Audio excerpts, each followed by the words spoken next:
그러면 오행의 상생상극을 한번 해볼게요. 이 오행은요, 서로 생을 해주기도 하고요, 또 극을 하기도 해요. 이렇게 생을 해주는 것을 보고요, 상생한다 라고 하거든요. 이렇게 상생을 한다는 것은 준비를 한다는 거예요. 실력을 키우기 위한 준비. 이렇게 목생화하면 나무는 자기 몸을 태워서 불씨가 오래 가도록 도와주고요. 또 이 불은 재가 되어서 흙으로 돌아가고, 이 흙은 시간이 지남에 따라 점차 바위가 되고, 이 바위에서는 물이 흐르고, 이 물은 다시 목을 키우고. 쉽죠? 그러면 상극도 있을 거 아니에요? 이 상극은 이렇게 그냥 한 단계를 건너뛰시면 돼요. 목극토, 화극금, 토극수, 금극목, 수극화. 이렇게 극하는 것을 보고 무조건 안 좋다 이렇게만 생각을 하시는 분들이 계시는데, 이 극에도 다 이유가 있고 뜻이 있어요. 이 상극한다라는 것은 취하는 거죠. 그러니까 이 상생으로 준비를 하고 이 상극으로 취해오는 겁니다. 어떻게 취하냐? 그거는 경쟁과 검증을 통해서라고 할 수 있고요. 그러니까 사주에 이 상극만 있고 이 상생이 없으면 이 준비한 것도 없이 취하러 나가니까 결국에는 실패하겠죠. 반대로 이 상극이 없이 상생만 있는 사주는요, 계속 준비만 하는 겁니다. 이 고등학교 졸업하면 대학교 가고, 대학교 졸업하면 대학원 가고, 또 졸업하면 유학 가서 또 배우고.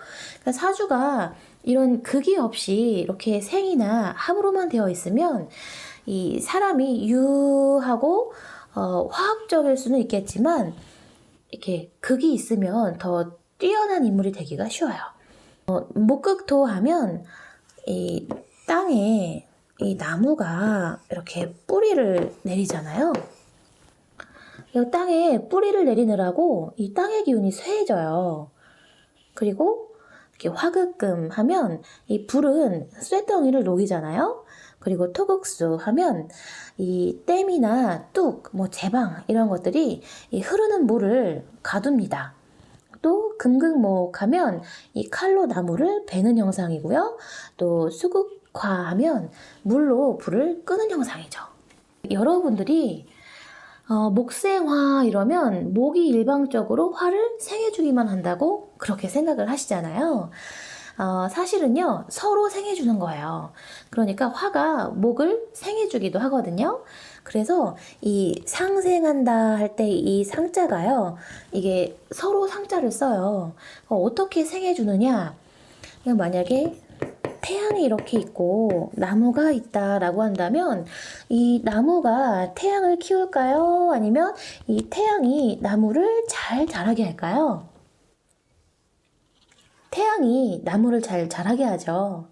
그리고 이렇게 금기운이 많은 곳에 이 나무가 있다라고 한다면 이 나무가 잘 자라지를 못해요. 이 금은 숙살의 기운이 강해서 이 목을 상하게 하는데, 이럴 때에도 이렇게 화극금 해서 화가 금을 녹여버리니까 결국에는 이 목이 살아나서 화가 목을 생한다라고 할 수 있어요. 목생수.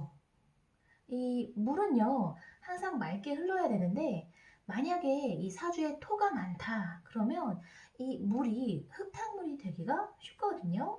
그러면 물이 맑지 못하고 청하지 못하게 되니까 어떤 잘못된 판단 이런 걸 하기가 쉬워져요. 그러니까 이럴 때에도 목이 목극토해서 결국에는 목생수가 되는 거죠. 수생금. 사주에 만약에 이렇게 화기가 너무 강렬하다 보면 이 강한 화기 때문에 금소하잖아요. 이 금이 녹아버릴 위기에 처하는데, 수기운이 이런 화기운을 제어해 줌으로 인해서 결국에는 금이 살아난다는 거예요. 금생토도 마찬가지예요. 이 사주에 몽이 너무 많으면 이렇게 가지가 너무 많고 나무가 너무 무성하다 보면은 이 무성한 가지 탓에 그 아래에 있는 땅은 이렇게 해가 잘 안 들잖아요. 그러면 여기는 음지가 되어버려요. 그러니까 이거를 이 목 때문에 토가 쇠해졌다 그러거든요. 그러면 금극목, 이렇게 금극목을 해줘서 적당하게 이렇게 가지치기를 해줌으로 인해서 이 땅에 해가 잘 들게 해주니까 결국에는 금이 토를 생해주는 거죠.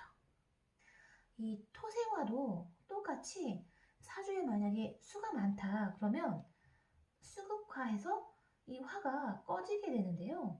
이 토가 토극수를 해줌으로 인해서 이 화가 살아나니까 결국에는 토생화가 되는 겁니다. 그리고 이 상극도요. 무조건 다 되는 게 아니에요. 예를 들어서 금극목을 하려고 하는데 이 목이 너무 많아버리면 이 많은 목을 칼로 베려니까 이 칼날이 무뎌지겠죠. 그래서 목다 금결 뭐 이런 표현을 쓰면서 극이 잘 안 되는 겁니다. 그리고 이 수극화의 경우에도 한번 생각해 보면요. 이 뭐 수기호는 이렇게 하나가 있는데 주변에 뭐 화가 이렇게 많이 있다. 이렇게 많이 있다 그러면 이 화기운이 너무 여면해서 너무 강해서 이 물로 불을 극할 수가 있을까요? 그러니까 수극화를 해야 하는데 조금 힘들 수 있겠죠. 이 목극토의 경우에도 뭐냐면요. 이 목이 이렇게 땅에 뿌리를 내리면서 땅을 쇠하게 하니까 땅은 고통스럽다고 이렇게 했는데 이거를 이제 전문 용어로 소토한다고 해요. 근데 이 소토가